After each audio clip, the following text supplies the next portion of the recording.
What's up everybody, Coach Mills here coming at you with a brand new Overwatch video, and in this video we're going to be breaking down something that you are most likely consistently doing wrong in your games, and it's ultimates. If you are using your ultimates poorly, you will just be unable to carry game after game, but if you know how to pop off and have high impact frags and value with your ultimate, you're going to easily be able to climb and carry yourself and all your trash teammates out of elo hell. So in this video we're going to be breaking down the top 10 ultimates that you use incorrectly. But the GameLeap website is the one place that you can go to for up-to-date guides, in-depth VOD reviews, advanced breakdowns, and much more uploaded consistently. And right now we have a special 50% off sale. So do yourself a favor and don't miss out on this amazing opportunity to become the best Overwatch player you could possibly be. But without further ado, let's jump into the video. Now the first ultimate that we have to cover in this video is none other than HANZO's DRAGONSTRIKE. With HANZO becoming better and better in the meta right now, it's a pretty good idea for you to not just drag it up in the sky,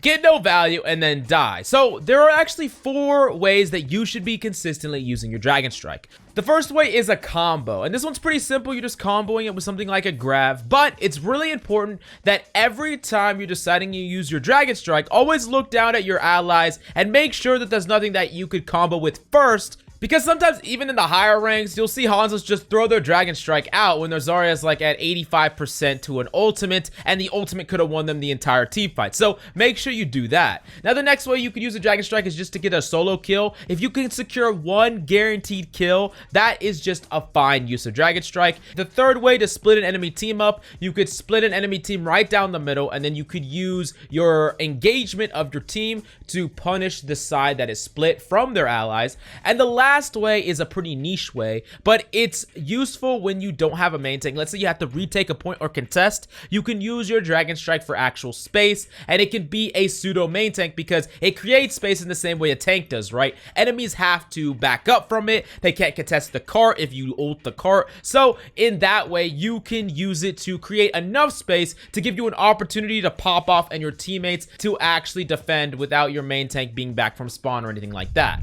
Now moving on to the next character we got on our list, we have Ana and her Nano. Now again, the best way to be using Nano is of course to combo it, and this is something that I don't see enough pretty much at any rank. It seems that Anas really want to use Nano for, you know, they use it here, they use it there, they throw it out whenever they want to. But here's the thing, Nano by itself doesn't really necessarily win a team fight, but when you combine it with a very powerful ultimate, it can. When you combine it with a really powerful engagement, it can. So using it on targets like Reaper or Doom, that basically with that extra bit of sustain and damage, they can kind of go in and go off with it, or using it on a target like, of course, a Genji when he has Blade. These are ways that are gonna more consistently give you value and more consistently win you team fights. Now, will they always? No, they won't, and sometimes you'll nano a Genji and he'll just int off the map, right? But generally, you should try not to get jaded by this too much, and you should just try to go for consistency here. And you also got to understand the really important part where if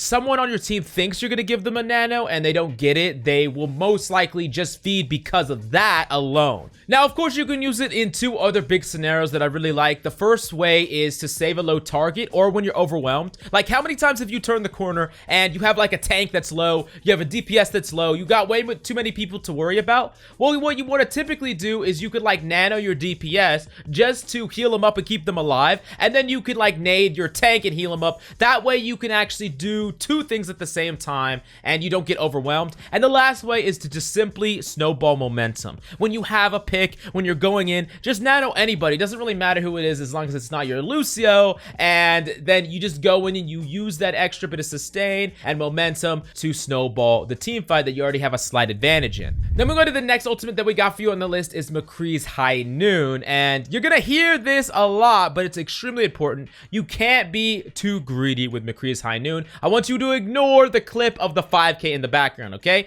But in reality, MCCREE's High Noon is very feast or famine, right? You could get a whole bunch of people with it, but every second you're trying to fish for more, that is an extra second that you could get slept. You could get headshot. Something could shut you down. So it's really important that you actually just secure kills that can get you the win. Secure kills that are enough to win the team fight. Don't try to fish for that 5K when you could have took that 3K and won the team fight just with that. Now, that being said, however, one of my favorite ways to use High Noon that is guaranteed to be like really, really powerful is get your Reinhardt, right? And all you're doing is, let's say there's like a Koth map and the enemies are gonna come contest, and maybe if it's even in overtime, that's better, where they have to contest, right?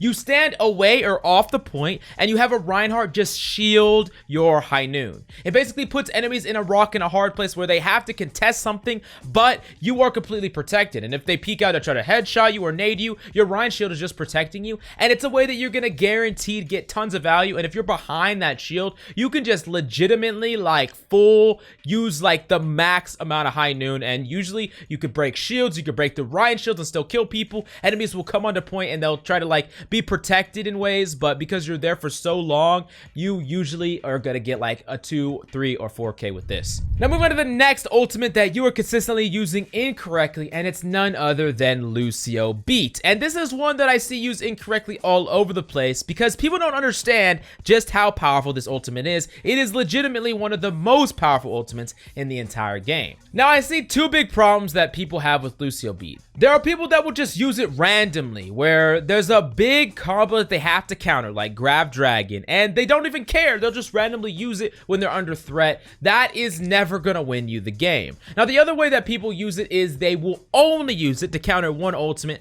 and unless that ultimate is used, they will never use B, even in really important fights, OT, whatever the case may be. If they don't hear like that Dragon Blade, they will never pop their ultimate. Now, not only do you need to be tracking some of these really important ultimates, but you also need to be thinking about the win condition of a fight. If the enemy is already down a couple of people, and maybe they have 4 people and you have maybe just 5, if you speed into them and you beat at the same time, you could easily collapse and kill them all, and it doesn't matter if they have Grav Dragon, or it doesn't matter if they have Nano Blade. If their people are dead that they can't do it, or if they have to do it into 5 people, they're not going to be able to wipe you all. You need to understand that sometimes going in aggressively with B is the most consistent and reliable way to win the team fight, and other times you need to be saving it for really important ultimates. You need to make the call in the end, but you need to stop being this one-track minded Lucio that always does it for one thing or just throws it out willy-nilly. It is really important that you're thinking about why you're beating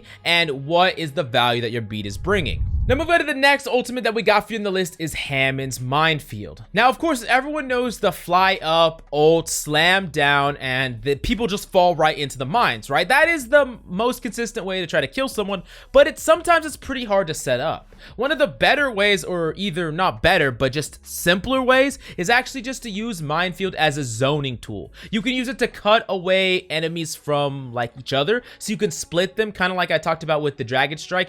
You can also use it to protect players that could be dove on your team. So you could ult on top of your supports, for instance, when the enemy team is diving on top of them. The last way is to just zone people away from the objective.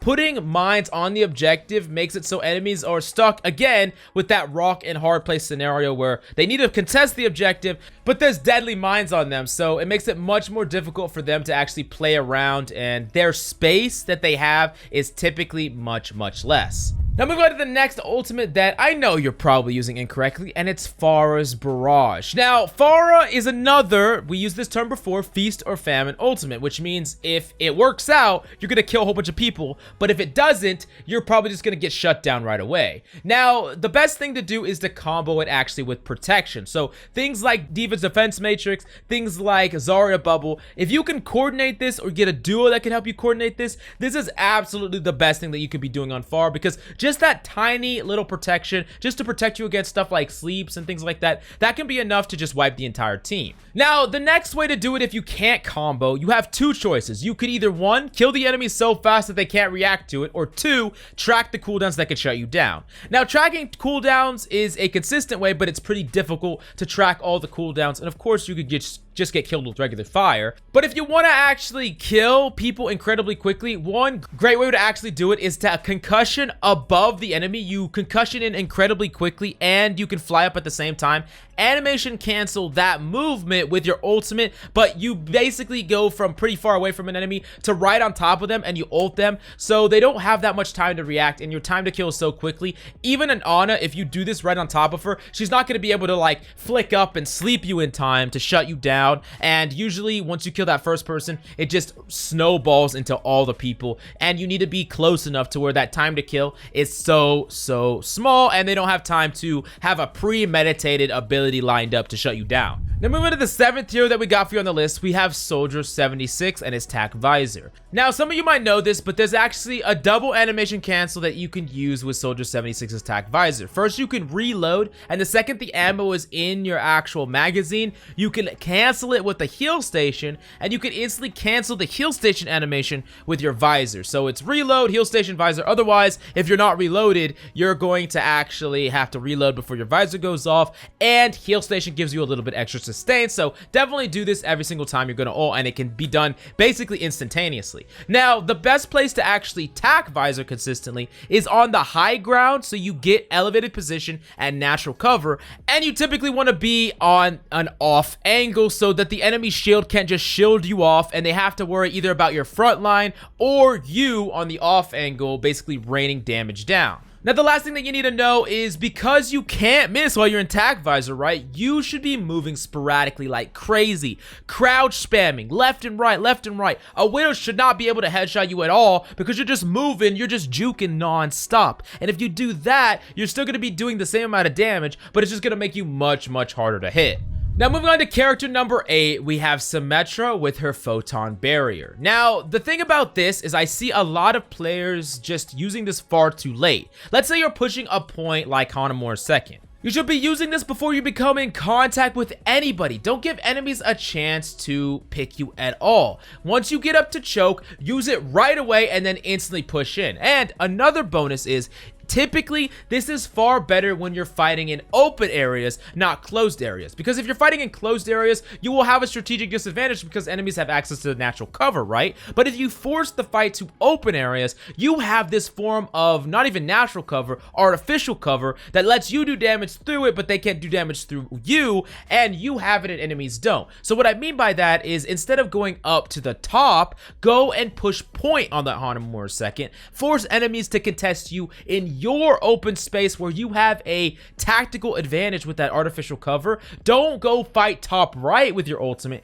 because enemies still have much stronger position up there instead of being forced to contest you. And as an added bonus, unlike any other time you just push point, enemies can't just easily hold that high ground because you have a giant wall that basically just blocks them off. And if you all go straight to point, you can cap super quickly. So they have to contest you, and you just win the fight with just one ultimate alone. Now moving on to the next ultimate that we got for you in this video, and it's Sigma's Gravitic Flux. Now, a really important thing to do every time you're going to use this is make sure to track enemies who can't be targeted by this. Keep them in your mind. Oh, this Genji has dash, I haven't seen him use it, he's not someone I can target. Oh, this Tracer probably has Blinks of Recall, I can't target her ever. Oh, I haven't seen Reaper or Mei use their Fade abilities, I can't target them. You get the picture? It is incredibly important that you make sure that you at least connect with one or two people in your Gravitic Flux that can 100% get caught by it. Don't just grab anyone you see because there's a whole bunch of targets on the roster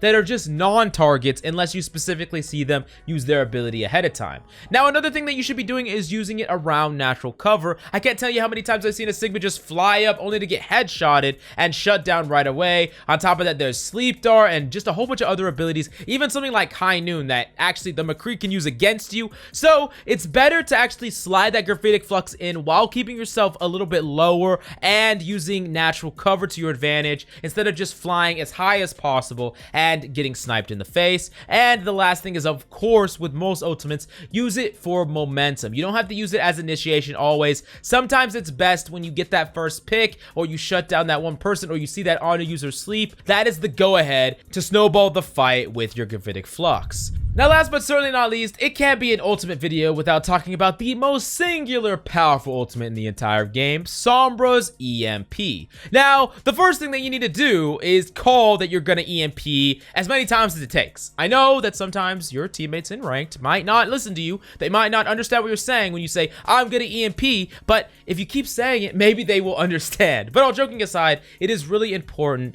that they know that you plan on EMP, they know that you have EMP, because that is such a huge win win condition. Now, another thing that you need to understand is it's gonna blow away the shield health on enemies. So, what I mean by that is there's certain targets, like Zarya or Zen, that right after your EMP goes off, they're gonna be the first targets to focus because they're gonna die incredibly easily. Now, on top of that, just like with the MCCREE example, you should not get too greedy with EMP because a lot of times a EMP of like 3 people is just gonna be 3 kills, and 3 kills is typically enough to win a team fight, especially if your entire team is still alive. Now, the last thing that you need to understand about EMP is that it works incredibly well defensively, especially against mobile characters. Characters like Doom, characters like Genji, characters like Wrecking Ball. If they engage your backline, you can just use EMP defensively, and what will happen to these characters is they have all their power level on mobility, right? And they also have all their power level in their abilities. So when they dive on top of your team and they get EMP'd and don't have any of the things that make them strong,